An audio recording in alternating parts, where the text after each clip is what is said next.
hektar lahan petani di 7 desa Kecamatan Bukit Tusam rusak akibat luapan Sungai Lewi II dan Subudijaya beberapa waktu yang lalu. Lahan pertanian kini dipenuhi material banjir seperti pasir, batu, dan kayu yang dibawa dari hulu sungai. Lokasi yang terdampak parah yakni di Desa Lewi II, Kerukunan, Kutagrat, dan Remah.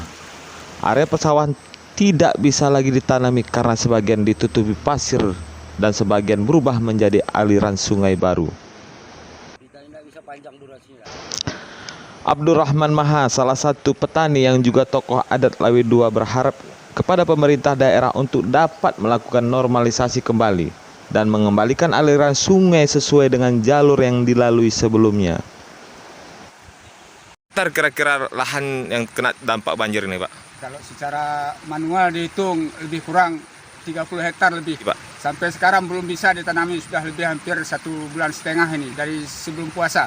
Kiranya pemerintah, baik pemerintah daerah, pemerintah pusat, dan pemerintah daerah provinsi menanggulangi daripada normalisasi tersebut. Karena kalau masyarakat diharapkan tidak mungkin menanggulangi daripada dampak banjir tersebut, menormalisasikan sungai tersebut.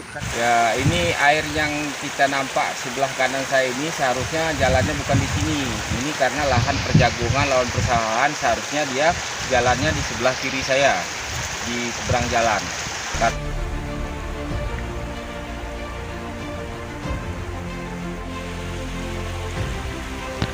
Hingga saat ini, Minggu 22 Mei 2022, petani membiarkan lahannya rusak dan terbengkalai karena khawatir ada banjir susulan sebab intensitas hujan di Aceh Tenggara masih tinggi.